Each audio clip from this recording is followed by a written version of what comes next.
Good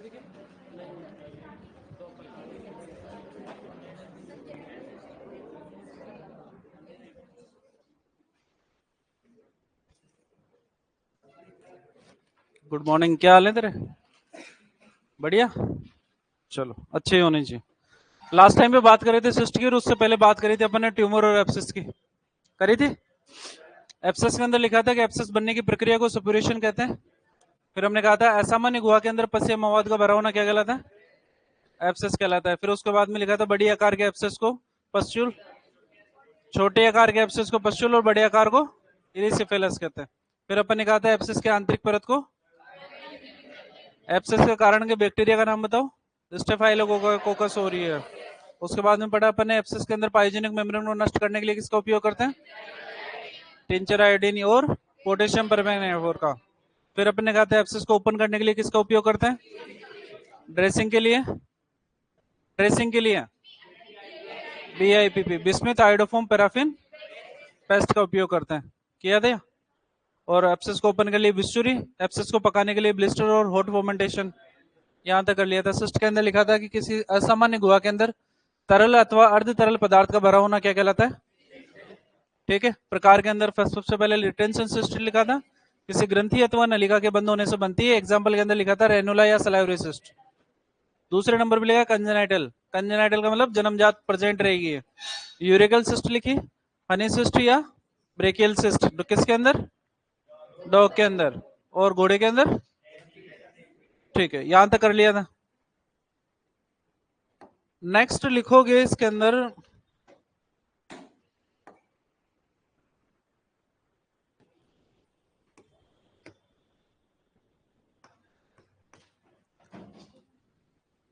exudative cyst.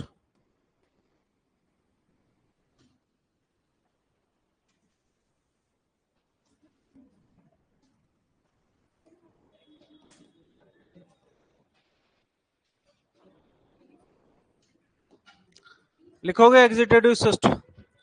Live वालों को राधे राधे, जय श्री श्याम, गुड मॉर्निंग भाई।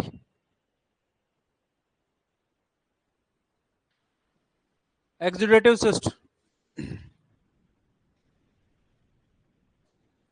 क्या करिए? साइड में जाऊं, फिर पढ़ाएगा कौन?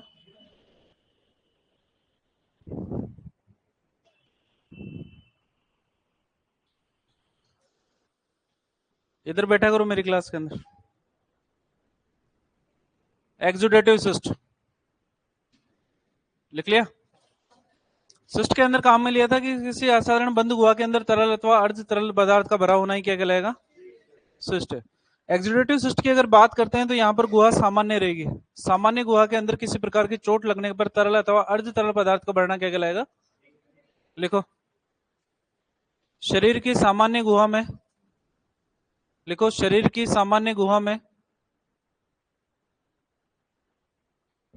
शरीर की सामान्य गुहा में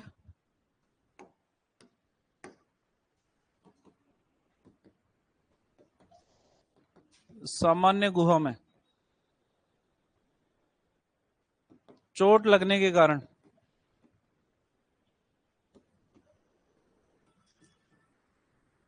शरीर की सामान्य गुहा में चोट लगने के कारण तरल अथवा अर्ध तरल पदार्थ का बढ़ना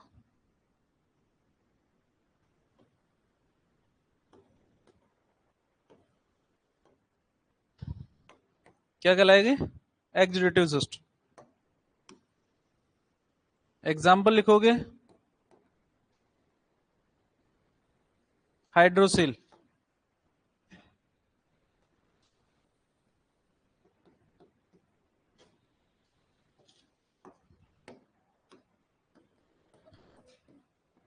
वृषण कोश,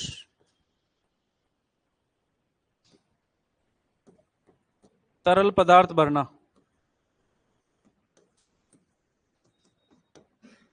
क्या कहलाएगा? हाइड्रोसिल। वृषण कोश में तरल पदार्थ का भरना।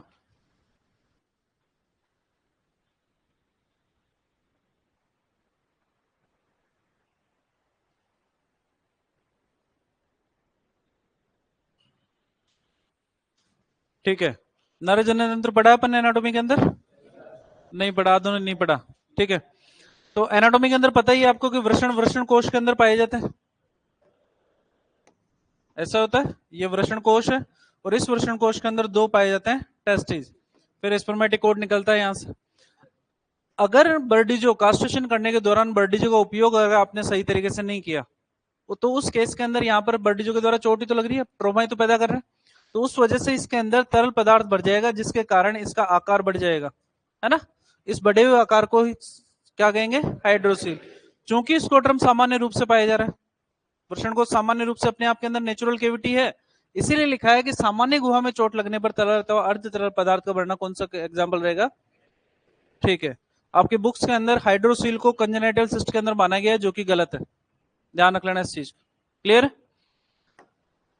इसके आगे अगर बात करते हैं तो हमारे पास में आती है नेक्स्ट एक्सुडेटिव के पास में आती है एनकैप्सुलेटेड सिस्ट।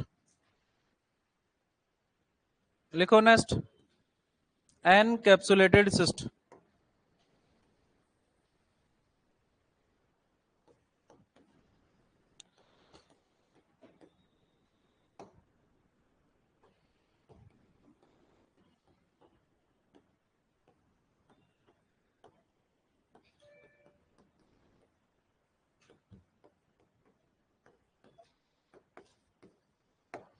एनकैप्सुलेटेड सिस्ट की अगर बात करते हैं तो किसी भी जो फॉरेन पैरासाइट्स होते हैं उन पैरासाइट्स के चारों ओर शरीर की रक्षात्मक प्रक्रिया है ताकि वो एक जगह ही लिमिटेड रहे, ऐसे सिस्ट को अपन क्या बोलते हैं? Encapsulated cyst. एग्जाम्पल से समझो इसका। एग्जाम्पल की अगर बात करते हैं तो नाम आता है हाइडेटेड सिस्ट। क्या नाम है? हाइडेटेड सिस्ट। परजीवी का नाम है इकाइनोकोकस ग्रेनुलोसा। क्या नाम है? Echinococcus granulosa.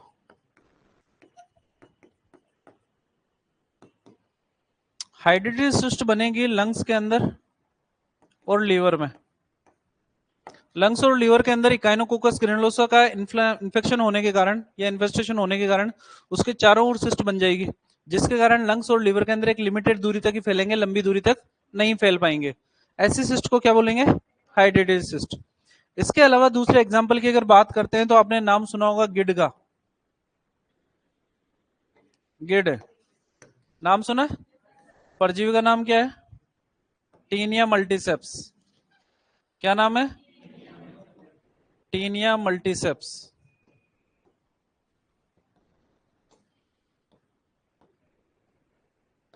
का लार्वा होता है और इस लार्वा का नाम है सिन्यूरस सेरिबेलिस।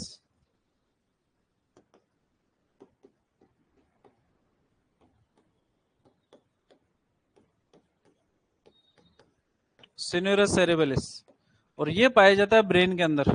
कहां पर? ब्रेन सिस्ट भी बोलते हैं इसको, मस्तिष्क सिस्ट।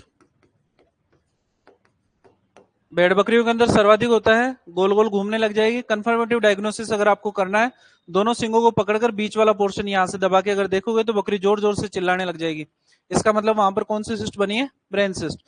किसके कारण? टीनिया मल्टीसेप्स। तो टीनिया मल्टीसेप्स तो परजीवी है और इसका लार्वा है जो ब्रेन के अंदर पाया जाता है, सेरिबेलम। सेरिबेलम यानी कि मस्तिष्क, सेरिबेलिस यानी मस्तिष्क। तो सिन्यूरस सेरिबेलिस लार्वा है जिसके कारण क्या बनी है? ब्रेन सिस्ट बनी है। तो ये भी परजीवी के चारों हो रही है। आपकी बुक्स के अंदर हाइड्रेटेड सिस्ट के अंदर ही नाम लिख रखा है टीनिया मल्टीसेप्स का, सिन्यूरस सेरिबेलिस का, जो कि क्या है? गलत है। हाइड्रेटेड सिस्ट जो बनती है वो बनती है इकाइनोकोकस ग्रेनुलोसस के कारण, जबकि अगर बात करते हैं ब्रेन सिस्ट की तो ब्रेन सिस्ट बनती है टीनिया मल्टीसेप्स का लार्वा है सिन्यूरस सेरिबेलिस के कारण। दोनों ही कौन से प्रकार के सिस्ट के एग्जाम्पल है? कौन से? एनकैप्सुलेटेड सिस्ट के एग्जाम्पल है, ध्यान रखोगे। एनकैप्सुलेटेड सिस्ट के बाद में अगर बात करते हैं तो नेक्स्ट नंबर पे आती है डर्मोइड सिस्ट।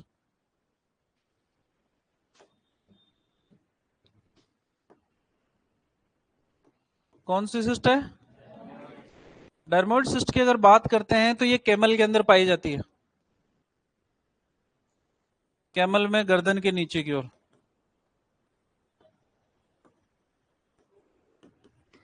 और खास बात है इसके अंदर क्या मिलते हैं, हेयर पाए जाते हैं। ध्यान रखना, डेंटिकुलर सिस्ट लिखी थी अपन ने घोड़े के अंदर, कौन से प्रकार की थी, कंजेनाइटल। क्या मिली थे, दांत। डर्मोइड सिस्ट की अगर बात करते हैं तो ऐसी सिस्ट जिसके अंदर बाल पाए जाएंगे, और किसके अंदर पाई जाएगी, कैमल के अंदर पाई जाएगी।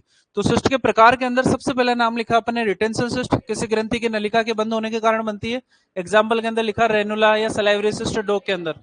दूसरे नंबर पे लिखा अपन ने कंजेनाइटल सिस्ट, यानी कि जन्मजात विकृति के कारण होगी। एग्जाम्पल के अंदर यूरिकल सिस्ट लिखा, ब्रेकियल या हनी सिस्ट लिखा, और डेंटिगेरस सिस्ट लिखा। फिर तीसरे नंबर पे लिखा अपन ने एक्सुडेटिव सिस्ट, एग्जाम्पल के अंदर हाइड्रोसिल लिखा है। फिर अपन ने लिखा एनकैप्सुलेटेड सिस्ट, एग्जाम्पल के अंदर हाइड्रेटेड सिस्ट और ब्रेकियल ब्रेन सिस्ट। और अगर बात करते हैं डर्मोइड सिस्ट की, तो डर्मोइड सिस्ट किस में मिलेगी और क्या पाए जाएंगे। डर्मोइड सिस्ट की अगर बात करते हैं तो प्रकार की अगर बात करो तो ये कंजेनाइटल सिस्ट के अंदर ही मानी जाएगी। तो प्रकार कोई नहीं पूछता हमारे से डर्मोइड सिस्ट का। क्वेश्चन पूछा था कि बाल कौन से सिस्ट में पाए जाते हैं, डर्मोइड सिस्ट। और ऊंट में सामान्यतः कौन से प्रकार की सिस्ट पाई जाती है, डर्मोइड सिस्ट। दिक्कत है यहां तक, लिखना शुरू करो।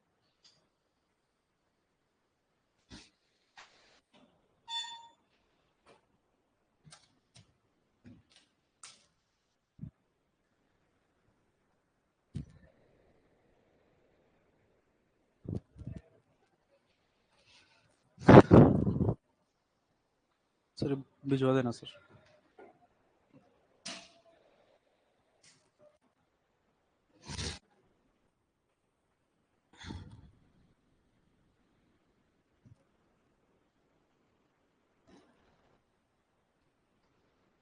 एनकैप्सुलेटेड का मतलब होता है परजीवी के चारों ओर का आवरण। जैसे कैप्सूल में भी चारों ओर का आवरण होता है, दवाई बीच में होती है ना, वैसे ही। हाइड्रेटेड सिस्ट हो चाहे ब्रेन सिस्ट हो, टीनिया मल्टीसेप्स के कारण सर्जरी के अलावा और कोई दूसरा रास्ता आपके पास में नहीं है। ब्रेन के जिस भी हिस्से के अंदर ये सिस्ट बनेगी, टीनिया मल्टीसेप्स के कारण वो हिस्सा कार्य करना धीरे धीरे बंद कर देगा। और ध्यान ये रखना है कि सर्जरी करने के दौरान ये सिस्ट टूटनी नहीं चाहिए। जैसे होता है ना होली के टाइम पे पानी भरे हुए गुब्बारे होते हैं, वैसे सिस्ट निकलती है, बिल्कुल इंटेक्ट निकलनी चाहिए। क्यों, क्योंकि अगर ये सिस्ट टूट गई तो इसके अंदर से परजीवी पूरे ब्रेन के अंदर फैल जाएंगे और फिर पूरे ब्रेन के अंदर सिस्ट बनेगी। पहले तो एक सिस्ट थी वो तो निकल ही नहीं गई अपने से, फिर पूरे ब्रेन के अंदर सिस्ट बनेगी तो मरने के अलावा और कोई रास्ता नहीं बचेगा। महाराज दिख जाएंगे आंखों के सामने, पता है ना आपको। लिखो रे लिखो, लिख लिया, आराम से लिखो।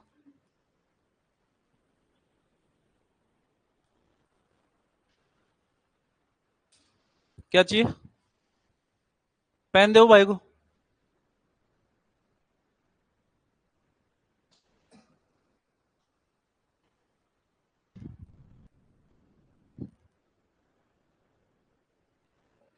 लिख लिया, नेक्स्ट लिखो, दूसरा एग्जाम्पल।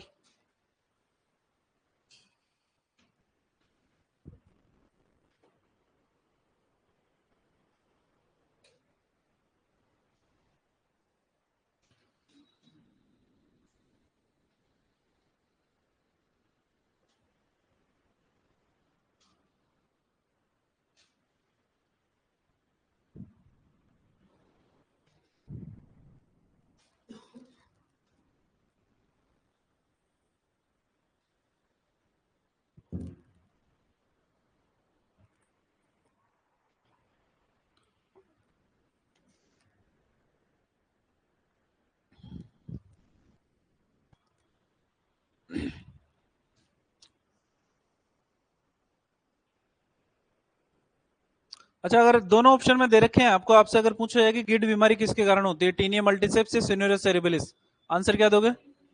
मोर करेक्ट आंसर क्या है, सिनुरियस सेरेबेलिस। लार्वा जो ब्रेन के अंदर पाया गया, इसकी और भी लार्वा अवस्थाएं होती है लेकिन वो ब्रेन में नहीं पाई जाती। तो स्पेसिफाई करोगे तो सिनुरियस सेरेबेलिस है। और अगर परजीवी का नाम पूछोगे तो परजीवी का नाम क्या है, टीनिया मल्टीसेप्स।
लिख लिया?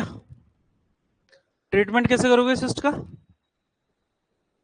पहली बात तो सर्जरी, अगर ब्रेन सिस्ट है या आईडीटी सिस्ट है तो नॉर्मल प्रकार की अगर कोई सिस्ट होगी तो वही सिस्ट को ओपन करने के लिए आप बिस्चुरी का उपयोग करोगे और टिंचर आयोडीन का उपयोग करोगे सिस्ट की आंतरिक झिल्ली को नष्ट करने के लिए।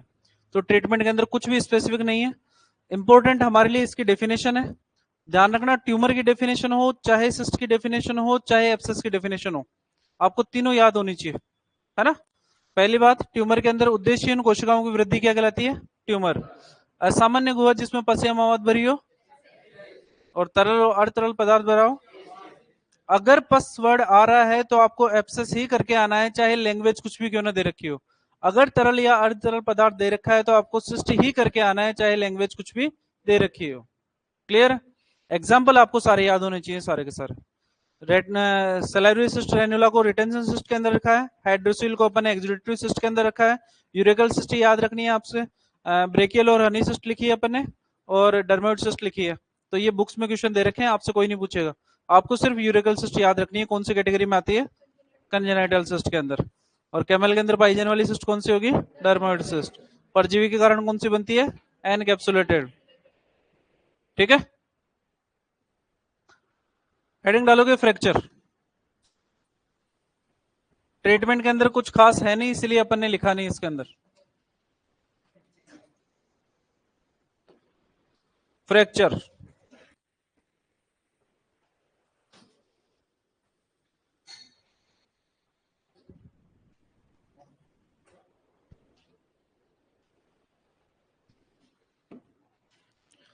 फ्रैक्चर,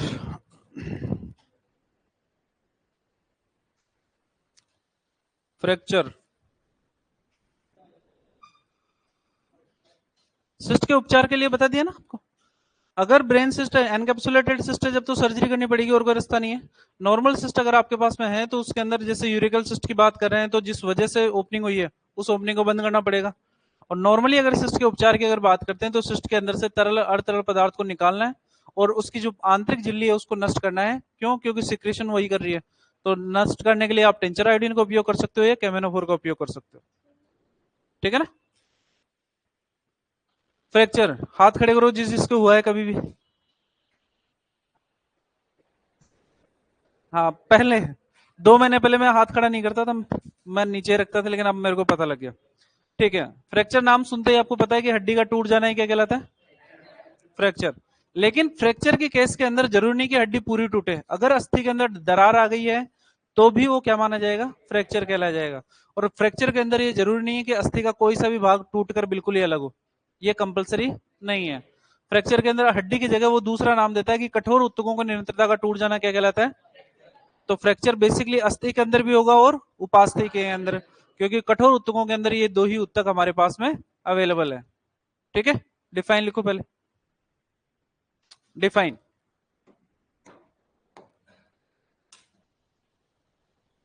कठोर ऊतक, अस्थि, उपास्थि की निरंतरता का टूट जाना।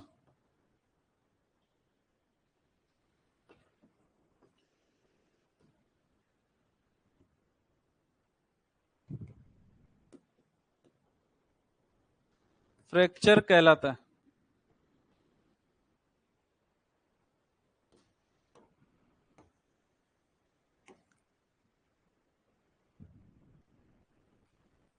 कठोर ऊतक, अस्थि और उपास्थि की निरंतरता का टूट जाना फ्रैक्चर कहलाता है।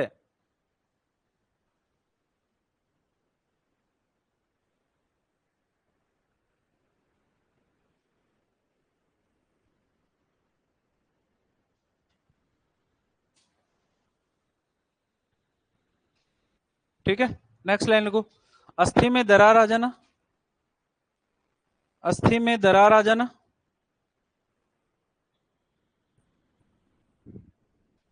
अस्थि में दरार आ जाना, अस्थि में दरार आ जाना भी फ्रैक्चर की श्रेणी में आता है।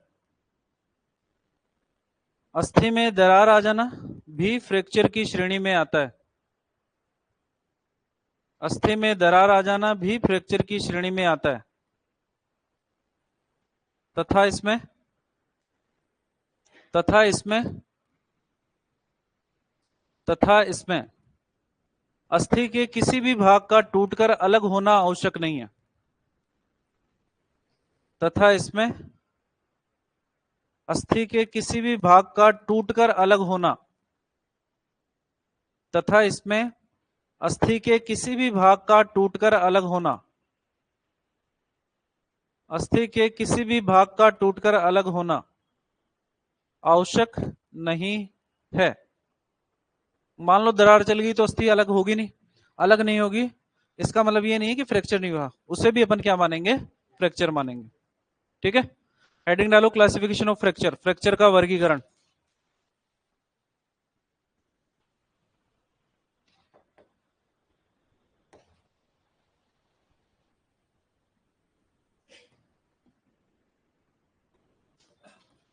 फ्रैक्चर का वर्गीकरण।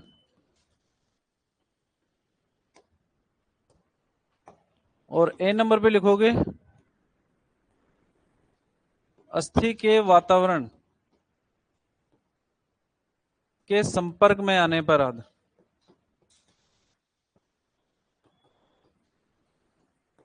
आने के आधार पर, अस्थि के वातावरण के संपर्क में आने के आधार पर, ए नंबर लिखो। अस्थि के वातावरण के संपर्क में आने के आधार पर।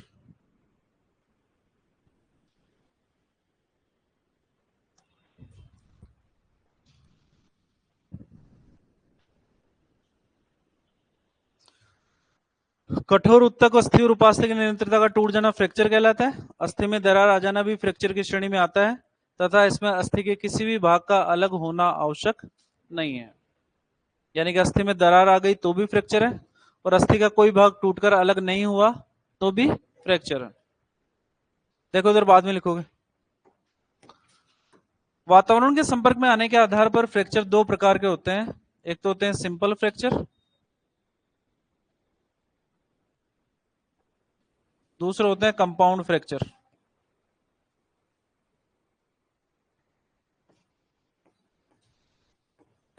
बाइक से जा रहा था मैं, बजरी पड़ी हुई थी, अपन ने ध्यान दिया नहीं, है ना, बाइक हो गई स्लिप, स्लिप होते ही हाथ टिक गया नीचे, टिकने की वजह से यहाँ पर जोर पड़ गया, एक तो बाइक का मेरा खुद का, इस वजह से अस्थि के अंदर यहाँ पर हो गया फ्रैक्चर।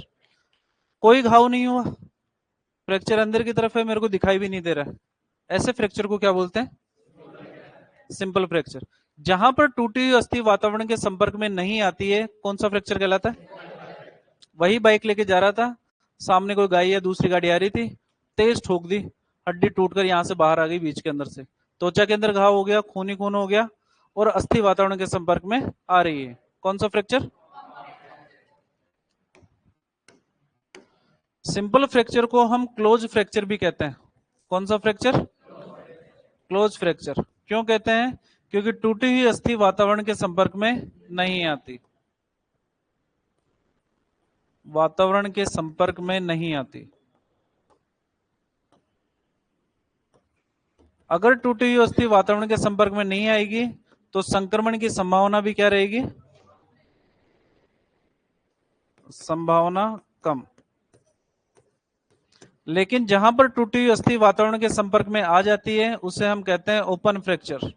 क्या कहते हैं, ओपन फ्रैक्चर या कंपाउंड फ्रैक्चर के अंदर टूटी हुई अस्थि वातावरण के संपर्क में आ जाती है, वातावरण के संपर्क में आती है, जिससे संक्रमण की संभावना कैसी हो जाती है, अधिक हो जाती है।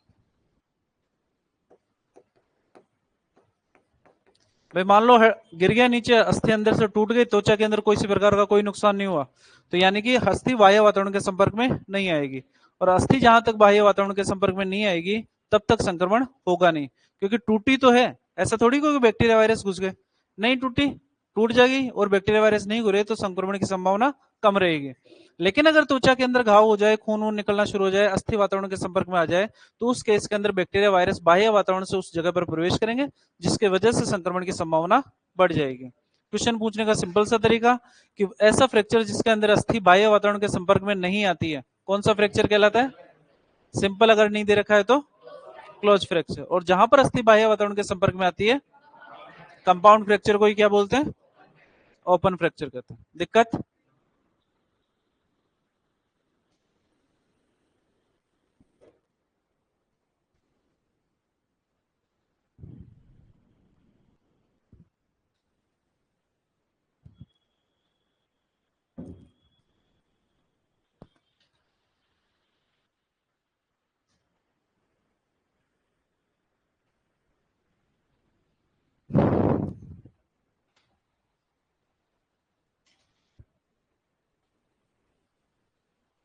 इतना बड़ा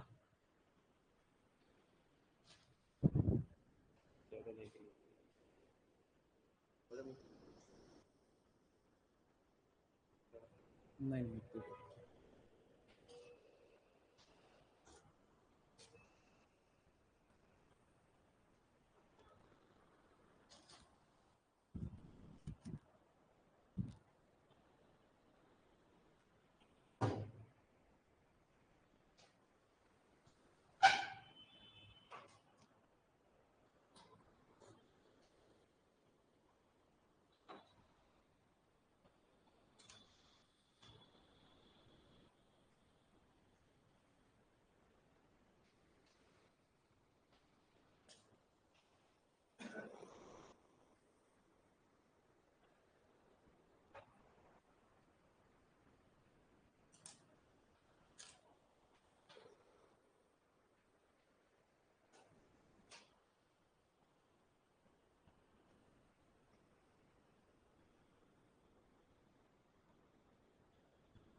लिख लिया?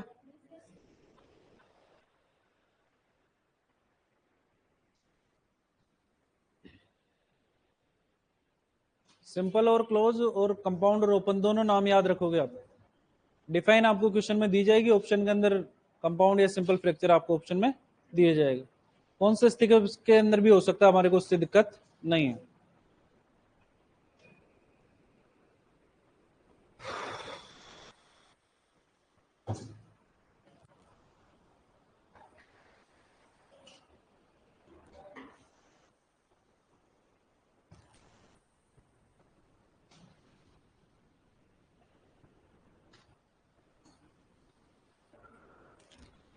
बी नंबर, ये तो ए नंबर पे लिखा था अपन ने, अस्थि को वातावरण के संपर्क में आने के आधार पर। बी नंबर पे लिखो, अस्थि को हुए नुकसान के आधार पर। बी नंबर पे लिखोगे अस्थि को हुए नुकसान के आधार पर।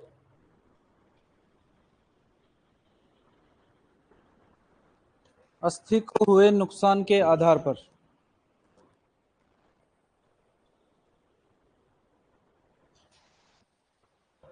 सर, इन्फेक्टेड निडल से एक एनिमल से दूसरे एनिमल में बीमारी जा सकती है क्या? तो मच्छरों के काटने से भी जा सकती है, बिल्कुल। मच्छरों काटने से बीमारी फैलती नहीं क्या? इन्फेक्टेड निडल से भी फैलती है। बी नंबर पे लिखो, अस्थि को हुए नुकसान के आधार पर।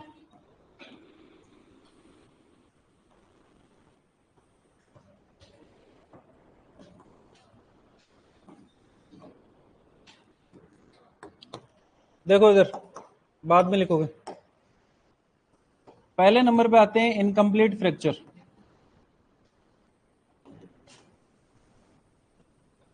अपूर्ण फ्रैक्चर, पीछे वाले बात नहीं करेंगे अभी।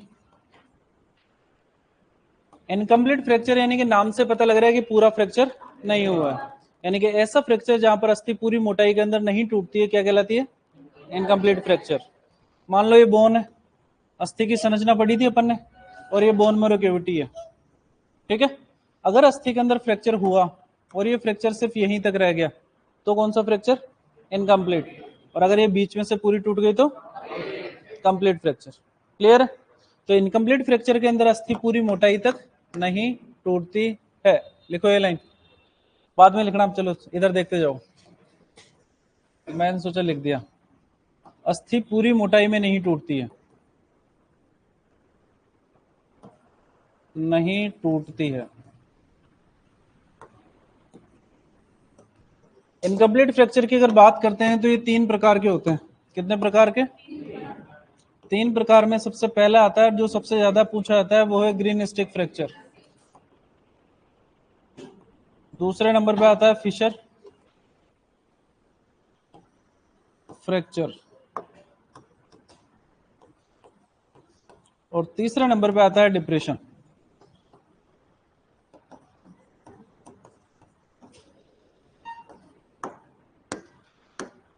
तीनों सुनो। ग्रीन का मतलब क्या होता है? स्टिक का मतलब लकड़ी। नीम की लकड़ी अगर आपने कभी देखी होगी, हरी लकड़ी होगी, तो उसको जैसे मोड़ते हो वो टूट जाती है। टूटेगी क्या? नहीं टूटती, मुड़ जाएगी, है ना। मुड़ने पर सबसे पहले उसकी छाल टूटेगी, जहां पर सबसे ज्यादा प्रेशर होगा। उसके बाद में छोटे छोटे से, जहां से वाइट वाइट वाला हार्ड पोर्शन है वो टूटेगा, और उससे भी ज्यादा मोड़ोगे तब जाके पूरी अस्थि टूटेगी।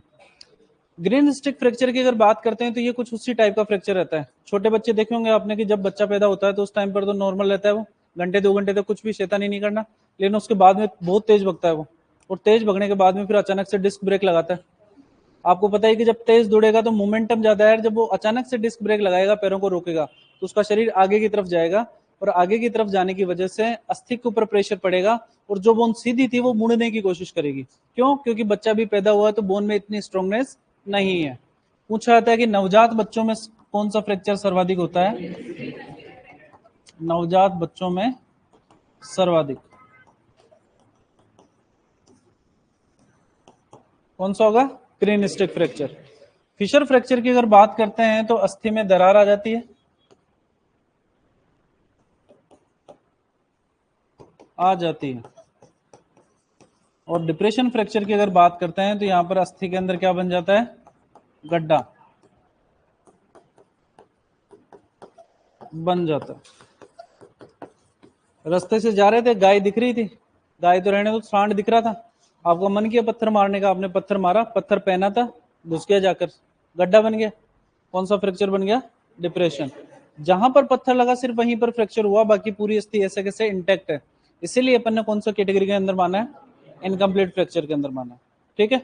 सबसे ज्यादा इंपॉर्टेंट कौन सा है? नवजात बच्चों में सर्वाधिक कौन सा होता है? लिखिए।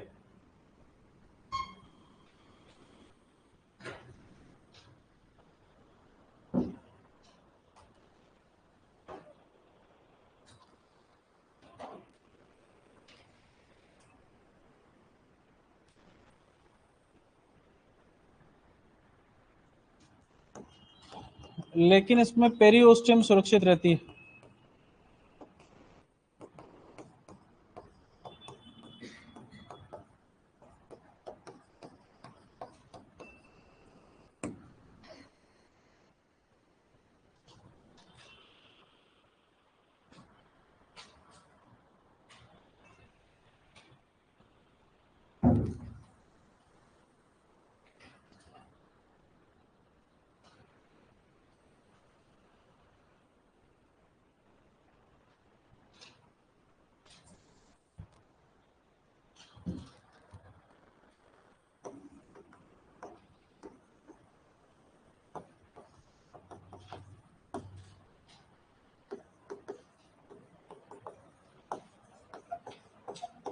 कपाल की अस्थियों को चपटी अस्थियों की श्रेणी में रखा है। चपटी अस्थियों के अंदर पता है आपको मोटाई कम रहती है, तो उन अस्थियों के अंदर डिप्रेशन फ्रैक्चर होने की संभावना सर्वाधिक रहती है।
क्वेश्चन ऐसे भी पूछा जा सकता है, 4 फ्रैक्चर के नाम दिए जाएंगे और पूछेगा निम्न में से कौन सा इनकम्प्लीट फ्रैक्चर की श्रेणी में नहीं आता है। तो इन तीनों के अलावा जितने भी नाम लिखेंगे वो सारे किस में आएंगे?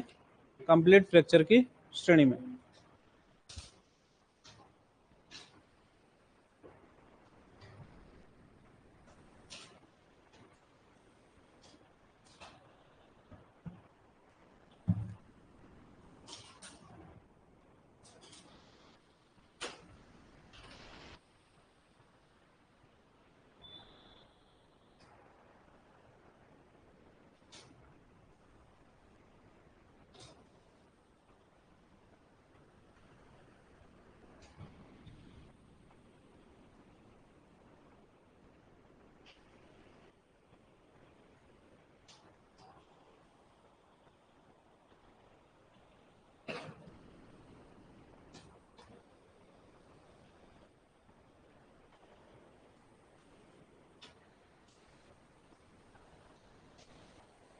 एग्जाम्पल में एड्स की बात करें तो ये भी फैल सकता है मच्छर के द्वारा, गलत है।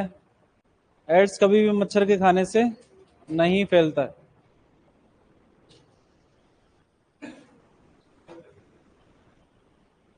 लिख लिया? कौन से फ्रैक्चर की कैटेगरी माना है? Incomplete fracture. सेकंड नंबर पे लिखोगे कंप्लीट फ्रैक्चर।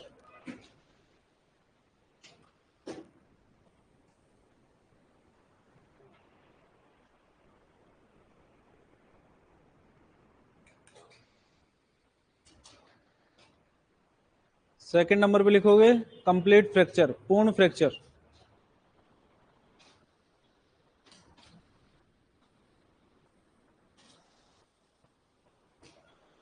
कंप्लीट फ्रैक्चर या पूर्ण फ्रैक्चर, लिख लिए?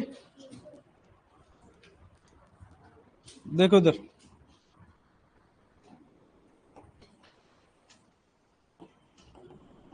कंप्लीट फ्रैक्चर, पूर्ण फ्रैक्चर। नाम से पता लग रहा है अस्थि पूर्ण मोटाई में टूटती है।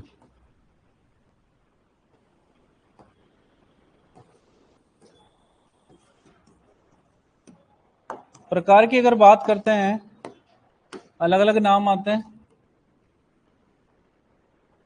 Transverse fracture,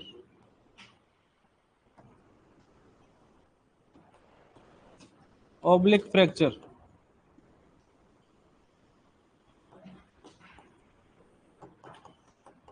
spiral fracture,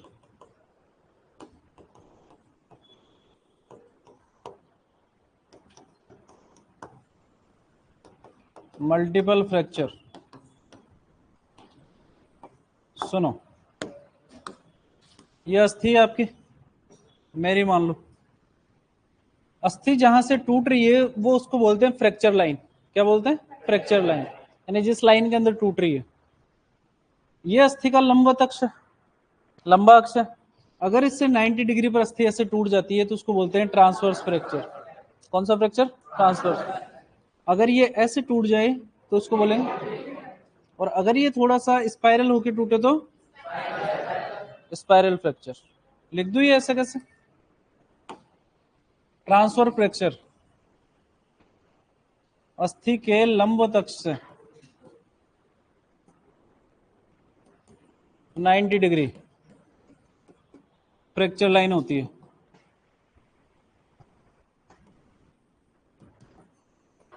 oblique fracture की के अंदर फ्रैक्चर लाइन कैसी होती है? तिरछी।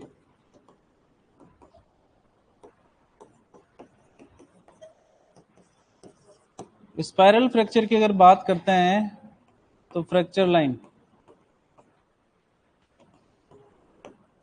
सर्पिलाकार,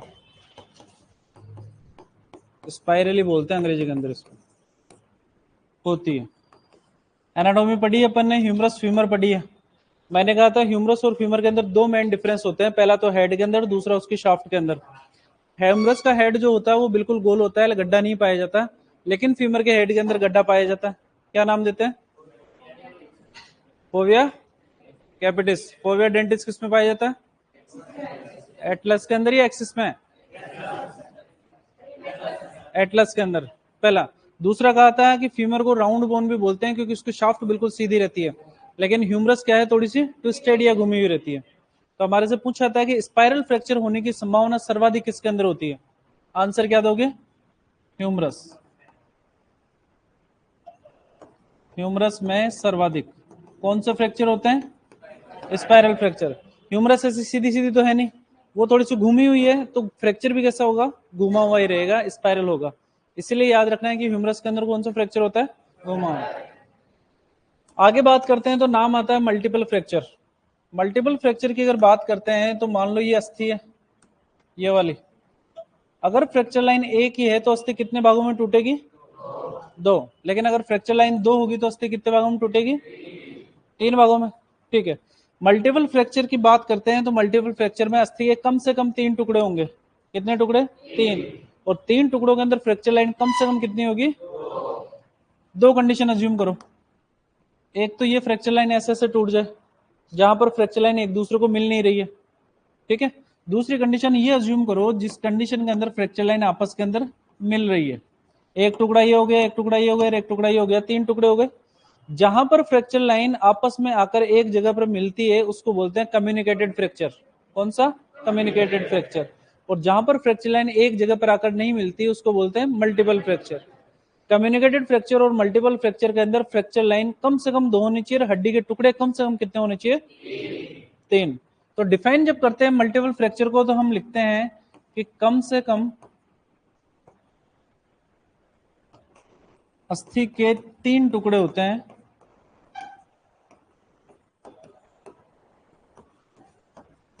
तथा फ्रैक्चर लाइन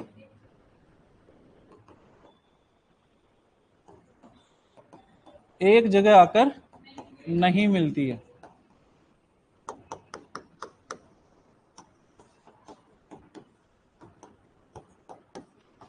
नहीं मिलती है।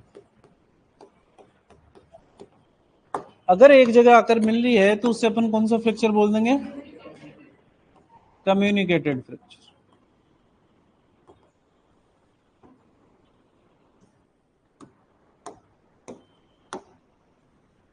इसमें भी अस्थि के कम से कम कितने टुकड़े?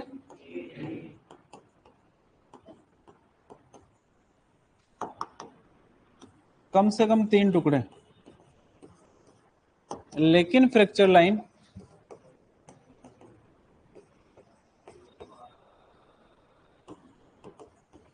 एक जगह आकर मिलती है।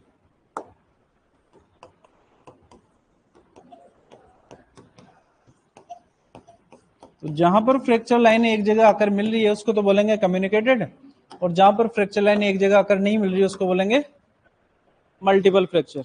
दोनों के अंदर ही तीन या तीन से ज्यादा टुकड़े होना जरूरी है। आगे एक और फ्रैक्चर की अगर बात करें तो एवल्जन फ्रैक्चर। कौन सा फ्रैक्चर? एवल्जन वुंड पढ़ा था अपन ने, एग्जाम्पल बताओ। सींग के खोल का उतर जाना है, नाखून के खुर के उतर जाना, यही था। ठीक है। अस्थि थी हमारे पास में ये वाली, इस अस्थि के साथ में जुड़ा हुआ था टेंडन जिसने जोड़ रखा था मसल्स को, ठीक है। मांसपेशी के ऊपर अत्यधिक दबाव पड़ा जिसके कारण अस्थि का ये वाला भाग टूटकर अलग हो गया, इस मुख्य अस्थि से टूटकर बिल्कुल ही अलग हो गया। ऐसे फ्रैक्चर को क्या बोलेंगे? Avulsion fracture. सींग के अंदर भी तो यही हुआ था कि सींग का खोल पूरा पूरा उतर गया था। तो एक्चुअल लॉस ऑफ टिश्यू किसके अंदर होता है? एवल्जन के अंदर। यहां पर अस्थि का टुकड़ा मुख्य अस्थि से क्या हो जाएगा? अलग। किसके कारण होगा? मांसपेशी के अत्यधिक दबाव होने के कारण। तो अगर बात करते हैं एवल्जन फ्रैक्चर की तो एवल्जन फ्रैक्चर के अंदर होगा क्या कि मांसपेशी पर अत्यधिक दबाव पड़ने के कारण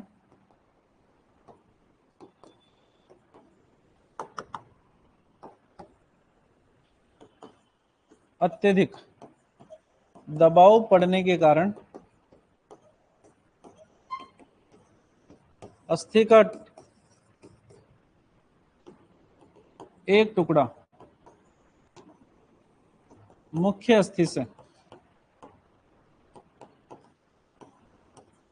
अलग हो जाता है।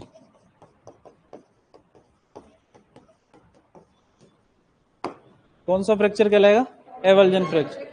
पूरी अस्थि में फ्रैक्चर नहीं हुआ लेकिन अस्थि का मुख्य भाग जहां से वो जुड़ा हुआ था, अपन ने पढ़ा ह्यूमरस के अंदर डेल्टो ट्यूब्रोसिटी, लेटरल ट्यूब्रोसिटी।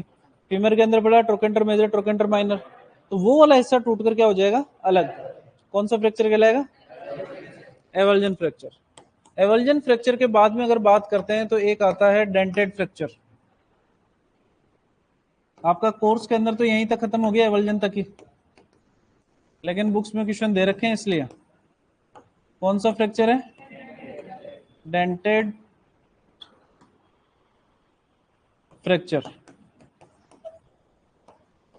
ठीक है। डेंटेड यानी दांत जैसा, है ना। दांत जैसा फ्रैक्चर क्या होगा, अस्थि का ये वाला सिरा है, ये कुछ ऐसा टूट जाए, और इसके जस्ट दूसरा वाला सिरा है वो बिल्कुल ऐसे आके टूट जाए, तो एक दूसरे के अंदर इंटरलॉक हो जाएंगे। ऐसे फ्रैक्चर को हम क्या बोलते हैं, डेंटेड फ्रैक्चर। यानी कि टूटी हुई अस्थि का एक भाग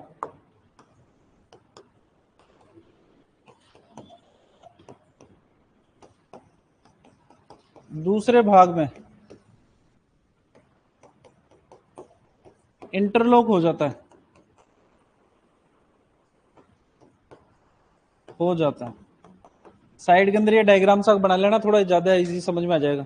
कौन सा फ्रैक्चर कहलाएगा, डेंटेड फ्रैक्चर। इसके बाद में आते हैं एक इम्पैक्टेड फ्रैक्चर। फिर से कह रहा हूं, बुक्स में दे रखे हैं, आपको ज्यादा मतलब रखने की आवश्यकता नहीं है। इम्पैक्टेड फ्रैक्चर, इम्पैक्टेड फ्रैक्चर के अंदर होता क्या है, बाह्य दबाव लगने के कारण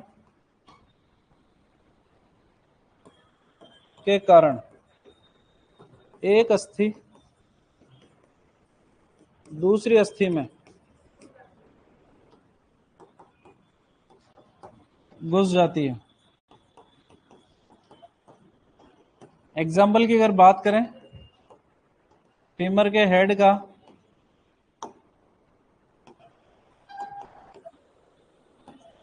एसेटाबुलम में घुस जाना। आपको पता ही है कि फीमर का हेड हिप जॉइंट बनाता है किसके साथ में, एसेटाबुलम के साथ में। और एसेटाबुलम में कितनी अस्थियां होती है, ठीक है। बाह्य दाब पड़ा जिसकी वजह से फीमर का हेड, फीमर सबसे मजबूत अस्थि, तो उसने एसिडब्लम को तोड़ा और उसके अंदर घुस गई। कौन सा प्रकार का फ्रैक्चर, इम्पैक्टेड फ्रैक्चर। एक टोर्सन फ्रैक्चर आते हैं कि अस्थि का एक सिरा स्थिर रहता है, दूसरा सिरा घूम जाता है। घूमने के कारण क्या हो जाता है, टोर्सन। टोर्सन होने की वजह से क्या हो जाएगा, फ्रैक्चर हो जाएगा। तो ऐसे फ्रैक्चर के नाम दे रखे हैं, मुझे नहीं लगता कि आपसे पूछेंगे। इसके अलावा स्थिति के आधार पर अस्थि को अपन ने तीन भागों में डिवाइड किया था। सबसे पहला था एपिफाइसिस, दूसरा था मेटाफाइसिस, और तीसरा डाइफाइसिस। अस्थि के दोनों तरफ किनारों पर स्थित भाग क्या कहलाता, मध्य भाग, एपी और डाई के, ठीक है। तो नाम से फ्रैक्चर भी देखेंगे, एपिफाइजियल फ्रैक्चर, डाइफाइजियल फ्रैक्चर और मेटाफाइजियल फ्रैक्चर। डाइफाइजियल फ्रैक्चर यानी डाइफाइसिस अस्थि के मध्य भाग में होने वाला फ्रैक्चर, किनारों पर होने वाले फ्रैक्चर को क्या बोलेंगे, एपिफाइजियल, और दोनों के बीच में होने वाले को, लिखो यहाँ पर, या समझ जाओगे, समझ जाओगे, ठीक है। ऐसे ही नाम हमारे को याद रखना है। तो अगर बात करते हैं कंप्लीट फ्रैक्चर की, तो कंप्लीट फ्रैक्चर के अंदर अस्थि पूर्ण मोटाई के अंदर टूटती है, यानी कि फ्रैक्चर लाइन आर पार होगी इसके अंदर, ठीक है। सबसे पहले ट्रांसफर फ्रैक्चर है, जहां पर अस्थि के लंबवत अक्ष से फ्रैक्चर लाइन 90 डिग्री का कोण बनाएगी। ओब्लिक फ्रैक्चर की अगर बात करेंगे तो फ्रैक्चर लाइन तिरछी होगी। और अगर स्पाइरल फ्रैक्चर की अगर बात करते हैं तो वो कैसे रहेगी, स्पाइरली। किसमें होगा सर्वाधिक, ह्यूमरस के अंदर। मल्टीपल फ्रैक्चर और कम्युनिकेटेड फ्रैक्चर की अगर बात करते हैं तो कम से कम दो फ्रैक्चर लाइन, यानी कि अस्थि के कम से कम तीन टुकड़े, अगर फ्रैक्चर लाइन एक जगह पर आकर मिल रही है तो कम्युनिकेटेड फ्रैक्चर, और अगर एक जगह आकर नहीं मिल रही है तो मल्टीपल फ्रैक्चर। एवल्जन फ्रैक्चर के अंदर मांसपेशी पर अत्यधिक दबाव पड़ने के कारण अस्थि का एक टुकड़ा मुख्य अस्थि से क्या हो जाएगा, अलग। और डेंटेड फ्रैक्चर के अंदर अस्थि का एक भाग दूसरे भाग के अंदर क्या हो जाएगा, इंटरलॉक। इंटरलॉक होने के लिए बिल्कुल फिक्स जगह होनी चाहिए आपके पास में, तो दांत जैसे बन जाएंगे जिसकी वजह से इंटरलॉक हो जाएंगे। और अगर बात करते हैं इंपैक्टेड फ्रैक्चर की, तो बाह्य दबाव पड़ने के कारण अस्थि का एक भाग दूसरी अस्थि के अंदर घुस जाएगा। कौन सा फ्रैक्चर, इंपैक्टेड फ्रैक्चर, ठीक है। लिखना शुरू करो।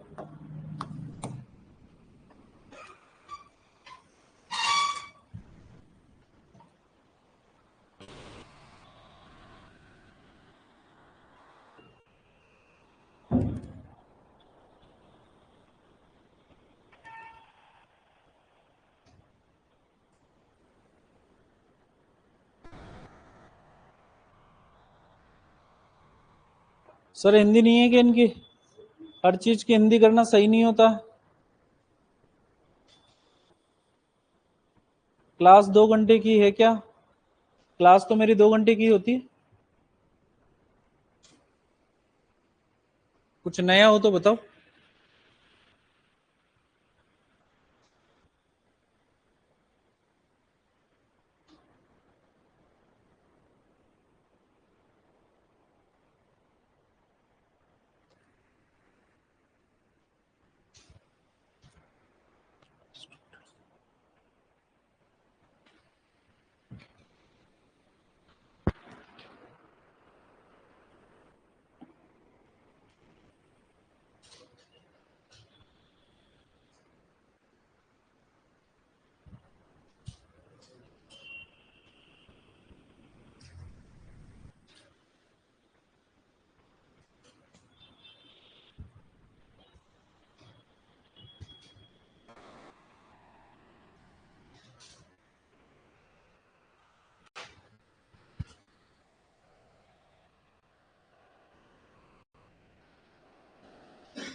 आगे वाले भी कंप्लीट फ्रैक्चर के ही प्रकार हैं क्या? इसीलिए तो कंप्लीट फ्रैक्चर के अंदर लिखा है, वरना तो हम इनको इनकम्प्लीट में भी लिख सकते थे।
बातें नहीं करेंगे पीछे वाले?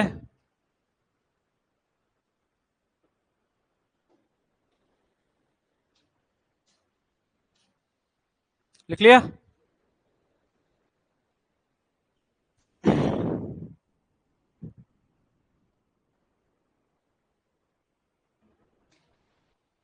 नंबर नहीं लगाए उनके सामने इसलिए। नंबर तुम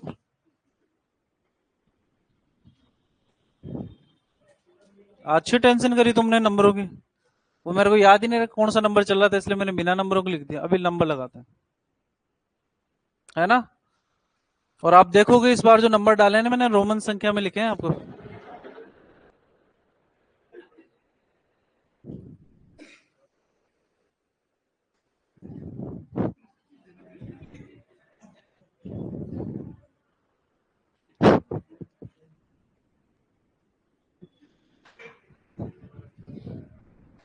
ऐसा मत समझना कि मेरे को आगे आते नहीं, इसलिए नहीं लगाया मैंने।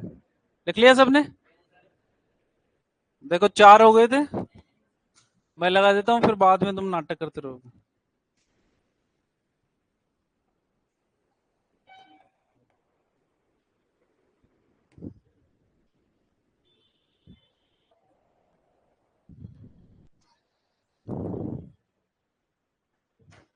लिखिए।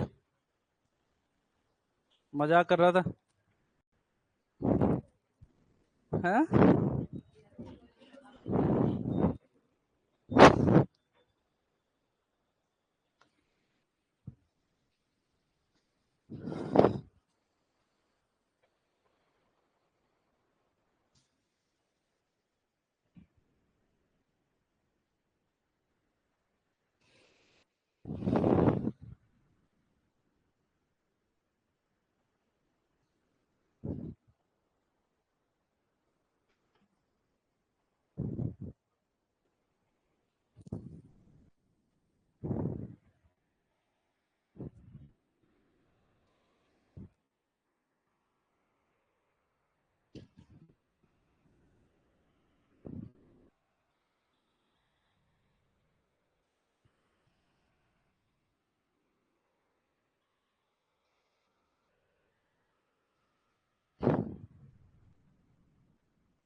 लिख लिया सबने?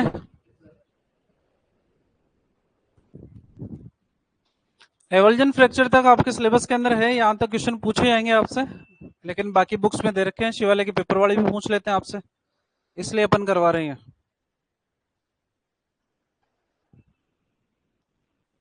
कैसे हो जीतू भैया?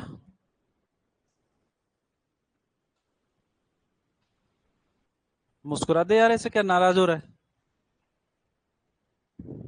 नाराज है क्या? लिख लिया?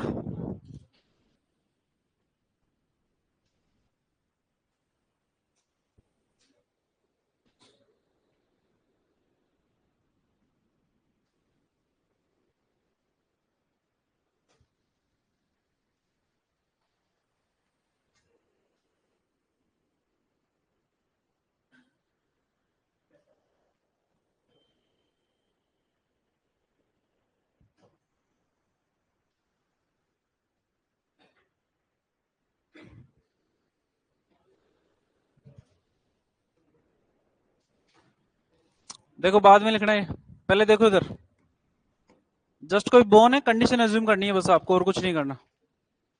एक ये बोन है, ठीक है, इसके अंदर ओब्लिक फ्रैक्चर हुआ इस प्रकार से, फ्रैक्चर लाइन ये वाली हुई, यहां तक फ्रैक्चर लाइन थी तब तक हमारे को दिक्कत नहीं थी। मान लो ये फ्रैक्चर लाइन यहां पर होने के बाद में इस बोन के ऊपर ऊपर से अगर प्रेशर पड़ता, तो ये बोन इस केस के अंदर यहां पर आ जाती, इसके बराबर के अंदर। इसके बराबर में आने के कारण मुख्य अस्थि की जो लंबाई है, जो लेंथ पहले यहां से लेकर यहां तक थी, वो लेंथ अब क्या हो जाएगी, कम हो जाएगी। क्या हो जाएगी, कम। ऐसे फ्रैक्चर को हम बोलते हैं राइडिंग फ्रैक्चर। कौन सा फ्रैक्चर, राइडिंग फ्रैक्चर। ऐसा फ्रैक्चर जहां पर अस्थि दूसरी अस्थि के बराबर में आ जाती है, जिससे मुख्य अस्थि की लंबाई कम हो जाती है, ऐसा फ्रैक्चर क्या कहलाएगा, राइडिंग फ्रैक्चर। दूसरी कंडीशन अज्यूम करो, ये वाली सेम ये बोन है, ठीक है, मल्टीपल फ्रैक्चर हुआ इसके अंदर, क्या हुआ, मल्टीपल फ्रैक्चर। मल्टीपल फ्रैक्चर के अंदर एक फ्रैक्चर लाइन ये वाली है और दूसरी फ्रैक्चर लाइन ये वाली है, एक तो ये वाली और एक ये वाली, ठीक है। ये वाली फ्रैक्चर लाइन की वजह से ये टुकड़ा ऊपर चला गया और ये वाला टुकड़ा नीचे आ गया, यानी कि यहां पर ये जो बीच वाला पोर्शन है, ये बीच वाला पोर्शन किसी से भी जुड़ा हुआ नहीं रहेगा। ऐसे फ्रैक्चर को हम बोलते हैं सेगमेंटल फ्रैक्चर। क्या बोलते हैं, सेगमेंटल फ्रैक्चर।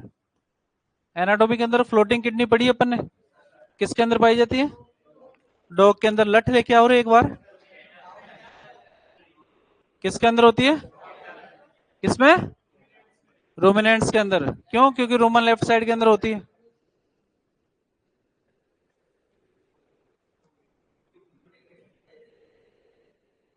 रोमिनेंट्स के अंदर फ्लोटिंग किडनी पाई जाती है, फ्लोटिंग का मतलब वो एक जगह स्थिर नहीं रहती। फ्लोटिंग रिप्स किसके अंदर पाई गई थी, डॉग के अंदर, लेकिन वो ऊपर की तरफ जुड़ी हुई थी, नीचे की तरफ किसी से भी जुड़ी हुई नहीं थी। तो ऐसा फ्रैक्चर जहां पर अस्थि का बीच वाला सिरा किसी भी अस्थि के संपर्क में नहीं आता और ये फ्लोटिंग कंडीशन के अंदर रहता है, ऐसे फ्रैक्चर को अपन क्या बोलते हैं, सेगमेंटल फ्रैक्चर। रेडियस अल्ना की संरचना बनाई थी अपन ने कुछ इस टाइप की, ठीक है। मान लो फ्रैक्चर यहां पर हो गया, यहां पर फ्रैक्चर हो गया ओलिगोनल प्रोसेस के अंदर, तो ये ओलिगोनल प्रोसेस बिल्कुल इस अस्थि से क्या हो जाएगा, अलग ही हो जाएगा। ऐसे फ्रैक्चर को हम बोलते हैं, कौन सा बोलते हैं, डिस्ट्रैक्टेड फ्रैक्चर। Distracted fracture. तीनों में फर्क समझो पहले। राइडिंग फ्रैक्चर के अंदर अस्थि का एक टूटी हुई अस्थि दूसरी अस्थि के बराबर में आएगी, जिससे मुख्य अस्थि की लंबाई कम हो जाएगी, यानी कि ये राइडिंग, राइडिंग का मतलब चढ़ना, एक अस्थि दूसरे के ऊपर चढ़ गई, बराबर में आ गई, ठीक है। सेगमेंटल फ्रैक्चर के अंदर अस्थि का बीच वाला सिरा है, ये फ्लोटिंग कंडीशन के अंदर आ जाएगा। मल्टीपल फ्रैक्चर ही होगा इसके अंदर, लेकिन फ्लोटिंग कंडीशन, ना तो ऊपर से जुड़ा हुआ रहेगा ना नीचे से जुड़ा हुआ रहेगा। और डिस्ट्रक्टेड फ्रैक्चर के अंदर अस्थि का एक भाग टूटकर बिल्कुल ही अलग हो जाएगा और इन दोनों के बीच में गैप आ जाएगा, यानी कि फ्रैक्चर लाइन मोटी बन जाएगी, ठीक है। इसको क्या बोलेंगे, डिस्ट्रक्टेड फ्रैक्चर। लिख देता हूं मैं यहां पर पहले सबके लिए।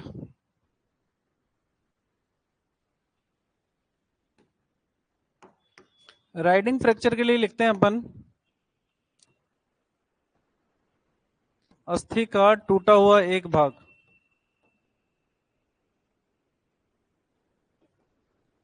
दूसरे भाग के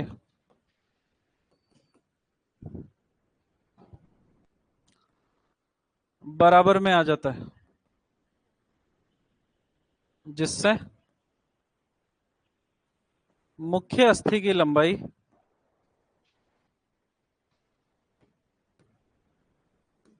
कम हो जाती है।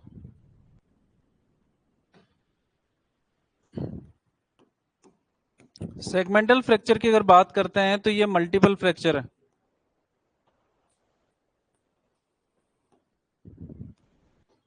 लेकिन बीच वाला भाग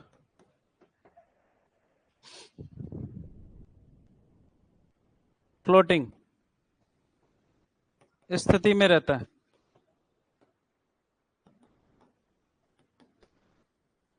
तो फ्लोटिंग स्थिति में रहने के कारण इसको क्या कहा है, सेगमेंटल। अगर बात करते हैं डिस्ट्रक्टेड फ्रैक्चर में, अस्थि का एक भाग टूटकर दूर हो जाता है, जिससे दोनों के बीच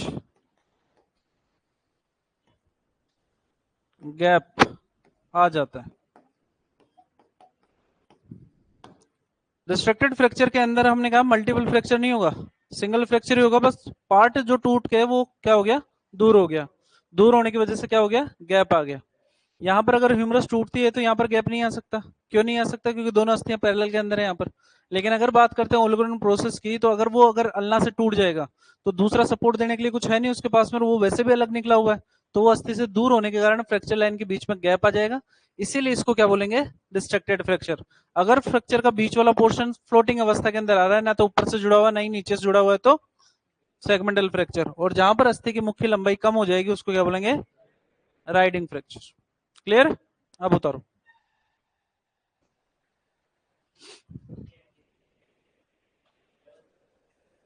एवल्जन नहीं मान सकते, उसका रीजन एक, उसका रीजन ये है कि एवल्जन फ्रैक्चर के अंदर एक छोटा सा पार्ट जहां से बोन या टेंडन चिपका हुआ था, सिर्फ वही वाला पार्ट इकट्ठा हुआ है ना, यानी कि ऊपरी कवरिंग उतरी है यहाँ पर, जबकि यहाँ पर पूरा का पूरा पार्ट टूटा है यहाँ पर। एवल्जन फ्रैक्चर के अंदर तो सिर्फ बाहर से, यानी कि अगर बात करें तो मैट्रिक्स वाला थोड़ा सा पोर्शन लेके अलग हो गया, लेकिन यहाँ पर पूरी फ्रैक्चर लाइन बनेगी इसके अंदर।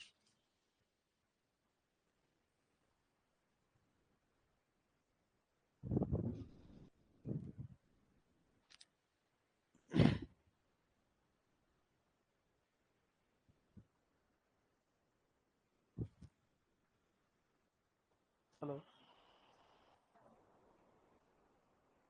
क्यों? क्यों गलती कैसे की?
हॉक जॉइंट के अंदर कैलकेनियल ट्यूबरकल भी टूट सकता है ऐसे, ट्यूबुलर टार्सल से, वो भी डिस्ट्रक्टेड के अंदर ही आएगा।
रेडियस और अल्ना दोनों अलग अलग अस्थियां किसमें पाई जाती है? इंटरओसियस स्पेस किसमें एब्सेंट होता है? डॉग में। सुप्राट्रोक्लियर फोरामन किसमें पाया जाता है? किसमें? घोड़े के अंदर। लठ लेके आना रे एक बार। डॉग और पिग में। सुप्राकोंडाइलेट फोसा किसमें एब्सेंट होता है? डॉग के अंदर। स्टाइलिड प्रोसेस किसमें एब्सेंट होता है? कोरेगोड प्रोसेस किसमें एब्सेंट? किसमें? डॉग में। एक्रोमिन प्रोसेस किसमें एब्सेंट? इलियोस्टैटिक फोरामन किसमें पाया जाता है? इलियोस्टैटिक फोरामन फाउल के अंदर। मुर्गे में होता है क्या? कार्बल कितनी होती है कुत्ते में? 6, 7। 6 किसमें होती है?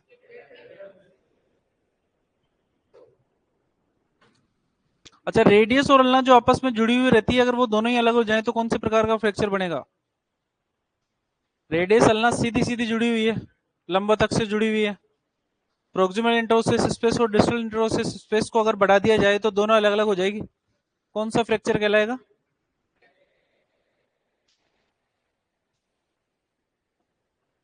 डिस्ट्रक्टेड फ्रैक्चर के अंदर तो गैप आना जरूरी है। कैसे आ जाएगा? ऐसे तुम्हारे कहने से थोड़ी आ जाएगा।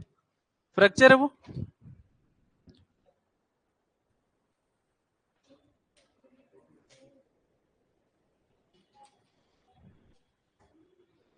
सर बफेलो में होक जॉइंट में फ्रैक्चर हो गया तो ठीक हो सकता है क्या? नहीं हो सकता। जानवरों के साथ में डील करने की सबसे बड़ी प्रॉब्लम यही है कि जब तक फ्रैक्चर को आप इमोबिलाइज नहीं करोगे तब तक वो ठीक नहीं होगा। और जानवर को आप कितना ही बोल लो कि बेटा लग जाएगी, फ्रैक्चर ठीक नहीं होगा, वो अपना पैर हिलाए बिना मानेगा नहीं। इसलिए थोड़ी सी दिक्कत आती है हमारे को। और वजन इतना है उसके अंदर, 400-500 किलो की प्लेट या कुछ भी लगाओगे वो भी ज्यादा सक्सेसफुल है नहीं उसके अंदर।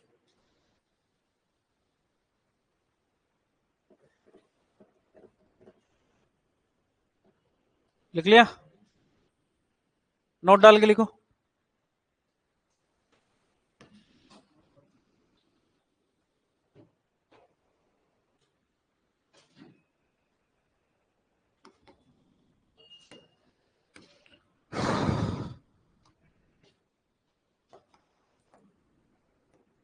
मोंटेजियल फ्रैक्चर।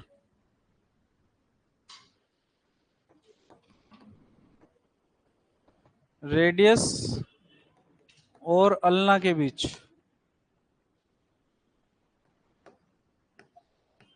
अलग होना। और एक आता है Colles fracture.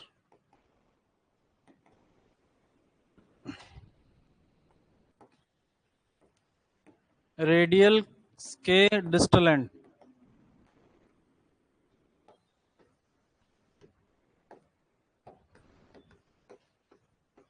Fracture Monteggia fracture radius और अल्ना का अलग हो जाना, और कोलेज फ्रैक्चर रेडियस के डिस्टल एंड के ऊपर।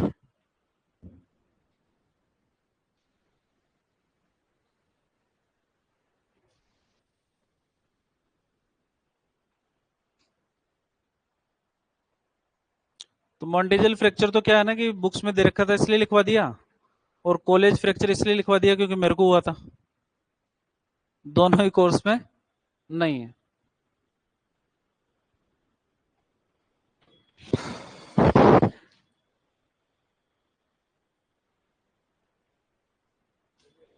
अच्छा, रेडियस के डिस्टल एंड की अगर बात करते हैं तो कौन सा जॉइंट पाया जाएगा? रेडियस के डिस्टल एंड के ऊपर कौन सा जॉइंट मिलेगा? नी जॉइंट या कार्पल जॉइंट। और प्रोक्सिमल एंड के ऊपर एल्बो जॉइंट। ठीक है ना?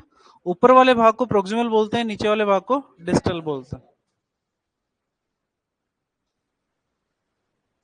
यहां पर हमारे टाइप्स ऑफ फ्रैक्चर होते हैं खत्म। क्वेश्चन पूछने के सिंपल से तरीके हैं, जितने भी टाइप लिखे हैं आपको ऑप्शन के अंदर मिलेंगे। क्वेश्चन पूछा जाएगा कि वह फ्रैक्चर जिसके अंदर टूटी हुई अस्थि वातावरण के संपर्क में नहीं आती है कौन सा फ्रैक्चर कहलाता है? Simple fracture. जहां पर टूटी हुई अस्थि वातावरण के संपर्क में आती है कंपाउंड फ्रैक्चर। जहां पर अस्थि पूरी मोटाई में नहीं टूटती है इनकम्प्लीट फ्रैक्चर।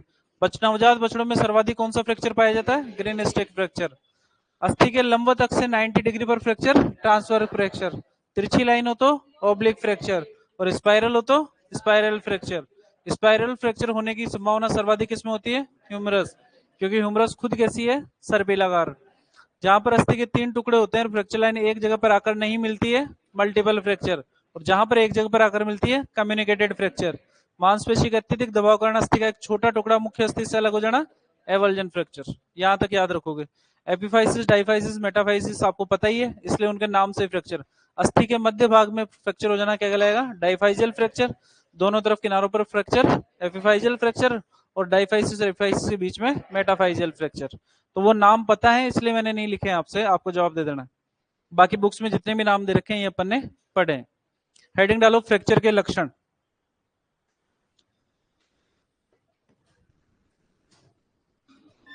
फ्रैक्चर के लक्षण।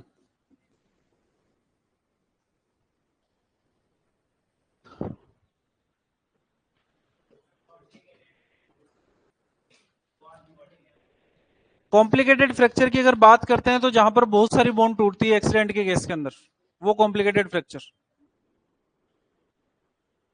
एक्सीडेंट का केस होता है तब एक बोन थोड़ी टूटती है, बहुत सारी बोन टूट जाते हैं, तो वहां पर कॉम्प्लिकेटेड फ्रैक्चर, जहां पर एक साथ 2 से अधिक बोन के अंदर फ्रैक्चर पाया जाएगा। ठीक है ना? मान लो नी जॉइंट के ऊपर फ्रैक्चर हो गया, तो हो सकता है कि रेडियस अल्ना टूट गई हो, कार्पल्स टूट गई हो, मेटाकार्पल के अंदर फ्रैक्चर आ गया हो, तो ऐसे फ्रैक्चर को हम बोलेंगे कॉम्प्लिकेटेड फ्रैक्चर। फ्रैक्चर के लक्षण देखो इधर। लक्षणों की अगर बात करते हैं तो पहला लक्षण आता है डिफॉर्मिटी। पहले सुनोगे बाद में लिखोगे। डिफॉर्मिटी का मतलब है कि अस्थि की शेप और साइज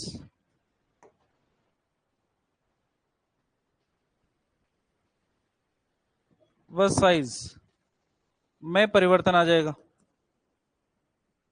सीधी अस्थि टेढ़ी लगने लग जाएगी अगर फ्रैक्चर हो गया तो उसके अंदर। ठीक है। दूसरे नंबर पे आता है पेन, दर्द होगा। तीसरे नंबर पे स्वेलिंग,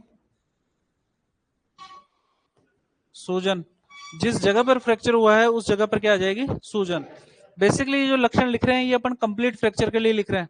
इनकम्प्लीट फ्रैक्चर के अंदर ये लक्षण हो भी सकते हैं और नहीं भी हो सकते। क्लियर? चौथे नंबर पे बात करते हैं तो एबनॉर्मल मोटिलिटी। मोटिलिटी यानी कि चाल बदल जाएगी। इसके अलावा अगर बात करते हैं, जो सबसे इंपॉर्टेंट है वो है क्रिपिटेटिंग साउंड। यानी कि कंफर्मेटिव डायग्नोसिस की अगर बात करते हैं कि फ्रैक्चर के अंदर कंफर्मेटिव डायग्नोसिस किससे करोगे, वो करेंगे हम किससे? क्रिपिटेटिंग साउंड से। ठीक है। होगा क्या वो सुनो। टूटी हुई अस्थि के हिस्सों को अगर आप दबाओगे तो अस्थि के अंदर से कड़कड़ की आवाज आएगी, है ना? डिफॉर्मिटी की अगर बात करते हैं तो अस्थि की शेप में परिवर्तन ट्यूमर के कारण भी हो सकता है, ओस्टियोमा कारण भी हो सकता है, जरूरी भी फ्रैक्चर के कारण ही हो। पेन की अगर बात करते हैं तो अगर लिगामेंट के अंदर पेन हो रहा है तो भी पेन दर्द महसूस हो सकता है। आपको लगेगा कि यार बोन के अंदर है, लेकिन हो सकता है लिगामेंट के अंदर हो। स्वेलिंग की अगर बात करें तो संक्रमण होने की वजह से भी सूजन आ सकती है। आप डिफरेंशिएट ही नहीं कर पाओगे कि अस्थि के अंदर हो रहा है या पास पास के किसी टिश्यू के अंदर हो रहा है। एबनॉर्मल मोटिलिटी की अगर बात करते हैं तो मसल पेन होने पर भी चाल बदल सकती है, पशु की कोई बड़ी बात नहीं है। ये सारी की सारी चीजें दूसरे केस में भी हो सकती है, लेकिन जो क्रिपिटेटिंग साउंड है ये सिर्फ किसके अंदर मिलेगा आपको? फ्रैक्चर के केस में ही मिलेगा, और किसी भी जगह आपको फ्रैक्चर के अंदर क्रिपिटेटिंग साउंड नहीं मिलेगी। ये सेम वर्ड लिखेंगे अपन जब पढ़ेंगे मेडिसिन, और मेडिसिन के अंदर पढ़ोगे आप बीक्यू, ब्लैक वाटर, है ना? तो वहां पर चढ़ चढ़ की आवाज आती है, जैसे ये वाली तो अलग टाइप की होगी। वहां पर जैसे घर में नया टीवी लेके आते हैं, नया टीवी या फ्रिज, तो उसके चारों ओर पन्नी लगी रहती है जिसमें बबल्स बने रहते हैं, जिनको आप बैठे बैठे फोड़ते रहते हो जब तक पूरे नहीं फोड़ते, है ना? तो वैसी वाली आवाज आएगी वहां पर। फिर भी क्रिप्टेटिंग बोल देते हैं लेकिन होती नहीं। लेकिन वो कहां पर मिलेगी आपको? पीछे पुट्ठे के ऊपर, जहां पर इंजेक्शन लगाते हैं, ना कि बोन के अंदर मिलेगी। तो स्पेसिफिक साइंस की अगर बात करते हैं कि निम्न में से कौन सा लक्षण फ्रैक्चर में ही पाया जाता है, तो वो कौन सा है? क्रिपिटेटिंग साउंड। सबसे इंपॉर्टेंट यही है हमारे लिए। इसके अलावा हाई टेम्परेचर भी हो सकता है, बुखार भी आ जाएगा थोड़ी देर बाद के अंदर, और तो क्या, abnormal motility, pain, crepitating sound, swelling. ठीक। क्या? कार्य क्षमता में कमी, लॉस ऑफ फंक्शन।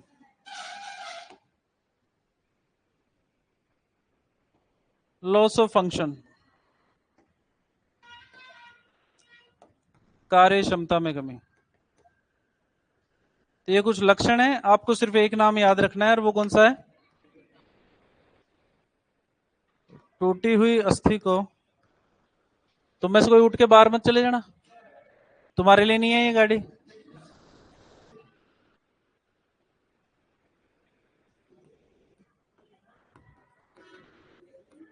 दबाने पर कड़कड़ की आवाज आती है। लिखेंगे?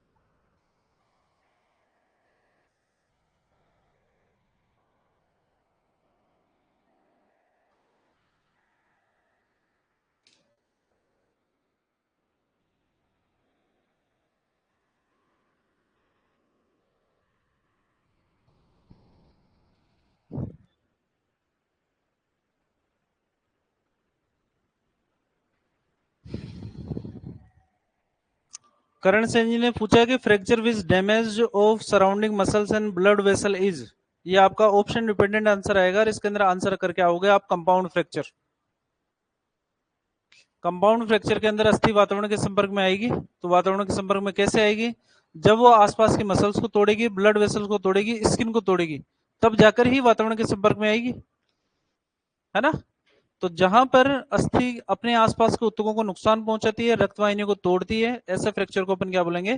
Compound fracture. क्यों? क्योंकि ये टूटेंगे तभी वातावरण के संपर्क में अस्थि आएगी।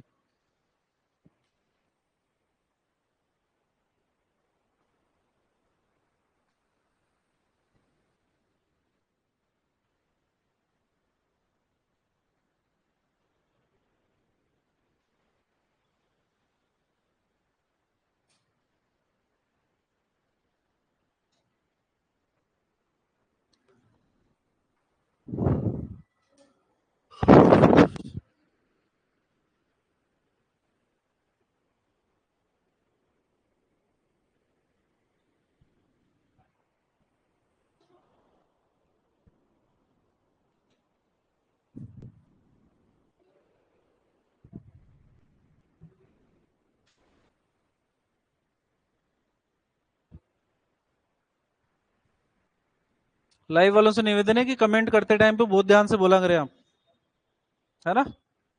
क्लास में नहीं बैठे उसका मतलब ये नहीं कि आप बोलने का ध्यान नहीं रखोगे।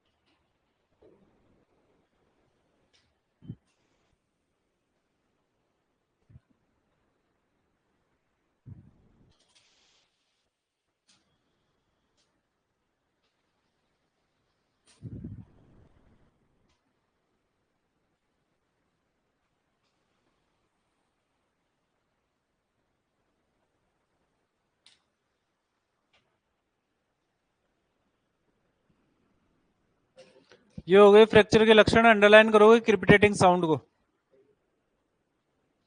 ऑप्शन के अंदर इनमें से उपरोक्त सभी दे रखा हो तो उपरोक्त सभी करके आओगे, और किसी एक को अगर सेलेक्ट करना हो आपको, मान लो सारे दे रखे हैं ऑप्शन के अंदर, और आपसे कहा जाए कि इनमें से सबसे अच्छा लक्षण कौन सा फ्रैक्चर का, तो आंसर क्या दोगे?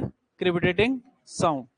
सिर्फ किसके अंदर मिलेगी? फ्रैक्चर के अंदर, और किसी चीज के अंदर नहीं मिलेगी।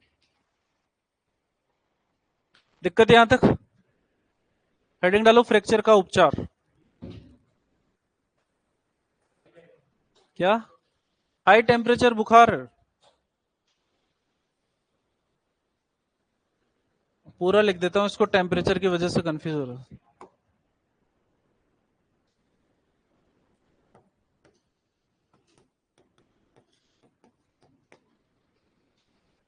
उच्च तापमान, है ना, बाइक से स्लिप हो गए और स्लिप होने के बाद में उठ के देखा कि अगर सूजन आ गई ना साथ के साथ, तो ये मान के चलना 99% फ्रैक्चर हो गया उसके अंदर। लेकिन अगर सूजन आ रही है घंटे 2 घंटे बाद में, तो ये मानना लिगामेंट के अंदर इंजरी हुई है। फ्रैक्चर के अंदर सूजन, कंप्लीट फ्रैक्चर है तो सूजन साथ के साथ ही आएगी, आपको हाथ हिला भी नहीं पाओगे आप।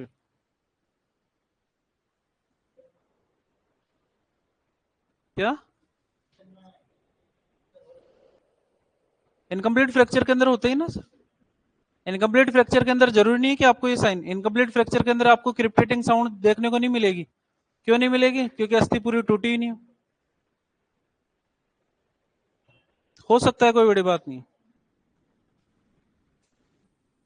हेडिंग डालोगे फ्रैक्चर का उपचार, फ्रैक्चर का उपचार। क्या करते हो फ्रैक्चर ठीक करने के लिए? प्लास्टर बांध देते हैं,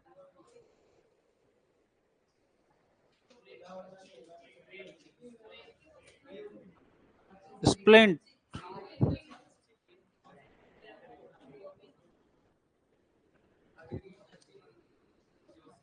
अच्छा कि बिना सोचे समझे बांध दोगे क्या? भाई फ्रैक्चर हो गया चलो प्लास्टर बांधते हैं, क्या करोगे पहले? एक्सरे कराओगे आप। तो डायग्नोसिस के लिए हम बेसिकली कौन सा प्रकार का फ्रैक्चर हुआ है, किस तरह की लाइन है उसके अंदर, फ्रैक्चर लाइन कैसी है, ये डिटेक्ट करने के लिए पहले करते हैं एक्सरे। क्या करेंगे? एक्सरे। तो निदान की अगर बात करते हैं, डायग्नोसिस, फ्रैक्चर का डायग्नोसिस किसके द्वारा किया जाता है? एक्सरे के द्वारा। लिखो पहले लाइन ये, नोट डाल के लिखो, लिखो। फ्रैक्चर का डायग्नोसिस या निदान एक्सरे के द्वारा किया जाता है।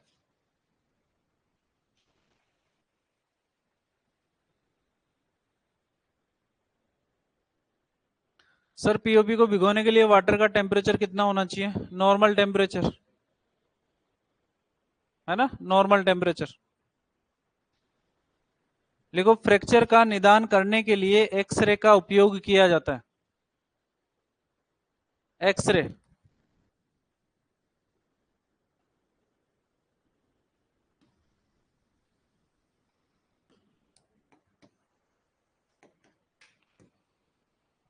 फ्रैक्चर का निदान करने के लिए, डायग्नोसिस करने के लिए एक्सरे का उपयोग किया जाता है। ठीक है, देखो इधर ट्रीटमेंट की अगर बात करते हैं तो आपको दो चीजें करनी है। पहला तो है रिटेंशन, रिडक्शन, और दूसरा है रिटेंशन। रिटेंशन को इमोबिलाइजेशन या फिर फिक्सेशन भी कहते हैं। रिडक्शन की अगर बात करते हैं तो आपके पास में तीन तरीके हैं। पहले नंबर पे आता है मैनिपुलेशन, दूसरे नंबर पे आता है मैकेनिकल ट्रैक्शन,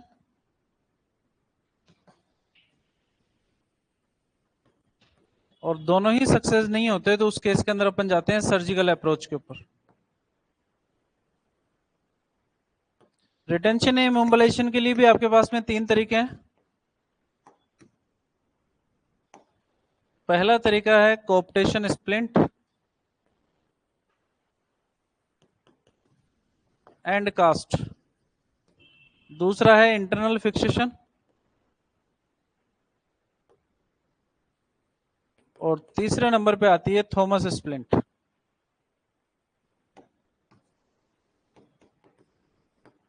कौन से स्प्लिंट? Thomas splint.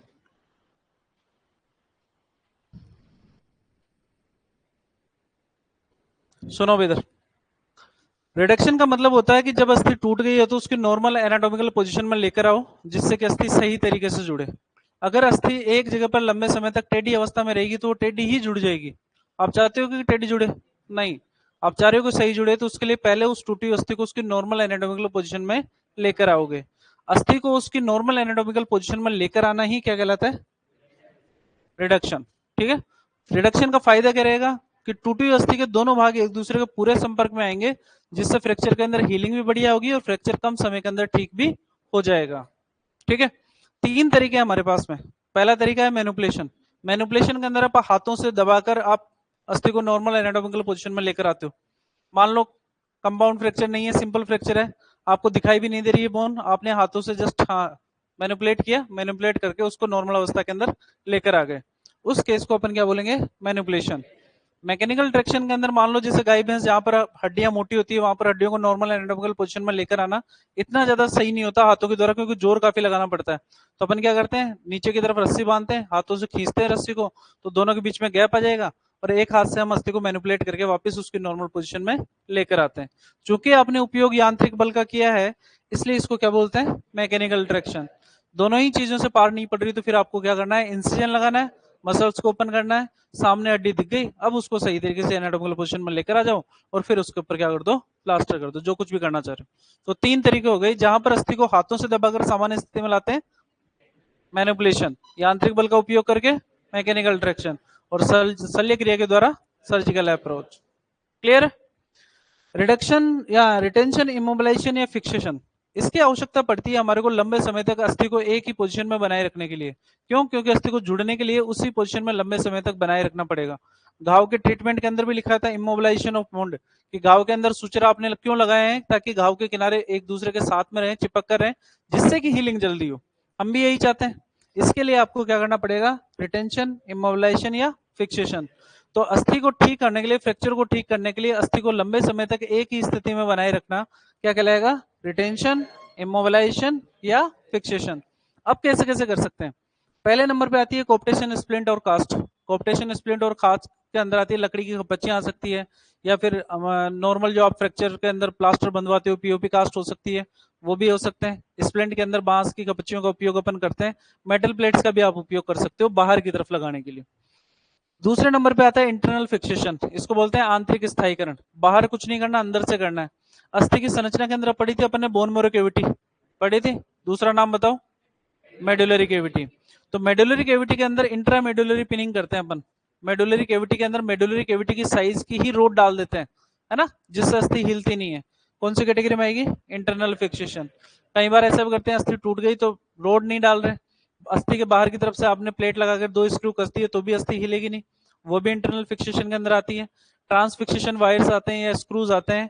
कई बार देखो अभी रिसेंटली जो चल रहा है कि फ्रैक्चर होता है तो बाहर की तरफ लोहे की रिंग्स लगी रहती है और फिर अंदर की तरफ अस्थि के ऊपर स्क्रू तार डाल देते हैं, वो होते हैं ट्रांसफिक्सेशन वायर। वो भी किसके अंदर आते हैं, इंटरनल फिक्सेशन के अंदर। थॉमस स्प्लिंट की अगर बात करते हैं तो थॉमस स्प्लिंट काम आती है हमारे फीमर के फ्रैक्चर के लिए। किसके अंदर, फीमर के फ्रैक्चर। फीमर सबसे मजबूत अस्थि लेकिन सबसे ज्यादा जरूरी भी वही है। तो उस केस के अंदर इमोबिलाइजेशन के लिए हम थॉमस स्प्लिंट, लोहे की सरिया लेते हैं और सरियों को मोड़ कर इस टाइप का बनाते हैं अपन, और सारा जो प्रेशर आता है वो इस सरिये के ऊपर आता है, इसको बांध देते हैं। डॉग के अंदर फीमर फ्रैक्चर के अंदर कंप्लीट इमोबिलाइजेशन का काम करता है, और केटल भैंस, गाय भैंस के अंदर ये टेम्परेरी इमोबिलाइजेशन प्रदान करता है। यूज सिर्फ किसके फ्रैक्चर के उपचार के अंदर करेंगे, फीमर, और कहीं पर काम नहीं आएगा। क्यों? क्योंकि कारण क्या है, फीमर के फ्रैक्चर की अगर बात करते हैं तो वहां पर प्लास्टर नहीं बांध सकते आप, क्योंकि ऊपर वाला पोर्शन तो मोटा है, नीचे वाला पोर्शन पतला है। तो जैसे आप बांधोगे वो वापस से नीचे की तरफ खिसक जाएगा, तो परमानेंट सॉल्यूशन है नहीं। उसके लिए फिर किसका उपयोग करेंगे, थॉमस स्प्लिंट का उपयोग करेंगे। ठीक है। डिफाइन हमारे लिए सबसे ज्यादा इंपॉर्टेंट है, कौन सा तरीका किसके अंदर काम आता है ये भी हमारे को याद होना चाहिए। क्लियर है, लिखो इसके अंदर, उपचार के अंदर सारे नाम लिखो पहले, उसके बाद में लिखेंगे।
रिटेंशन को इमोबिलाइजेशन या फिक्सेशन भी कहते हैं।